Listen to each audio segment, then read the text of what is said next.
पोहोचला, त्याबद्दल त्यांना अवेअरनेस देण्याची खूप गरजेची आहे. आणि आपल्या ज्येष्ठ नागरिकांना त्यांना आधार आणि आदर यावरती आम्ही श्रेष्ठ लक्ष देणार आहे. आणि आमच्या लाडक्या भाऊ त्यांनी तर लाडक्या बहिणीसाठी खूप केलं आहे, आता आम्हाला पण सांगितलं की तुम्ही पण करा आणि आमच्या लाडक्या भावासाठी पण करा. म्हणून आम्ही सांगतो प्लीज आम्हाला द्या, तुमचं प्रेम आमचं असंच राहू द्या.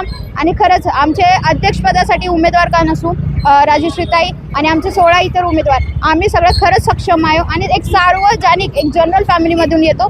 म्हणून आम्हाला सगळं माहिती आहे, तुम्ही फक्त आम्हाला मत द्या आणि आपला आशीर्वाद राहू द्या आणि पुढे पण तुमचा राहू द्या असंच मी म्हणणार. सत्ता कोणाची हवी? सध्या आता आपण काही बोलू शकत नाही, आता डायरेक्टली आपण काही बीट देऊ शकत नाही, पण तरी आमची तर आहे की आम्ही कोणाला सांगा. आता तुम्ही प्रवीण काकांना म्हणले तुम्ही मत पाळतात, याला पाळतात, आम्ही पाळत नाही, आम्ही फक्त म्हणतो की आम्हाला द्या, कोणाला पाळू हे आमची. तुम्हाला म्हणजे सत्ता कोणाची आली पाहिजे?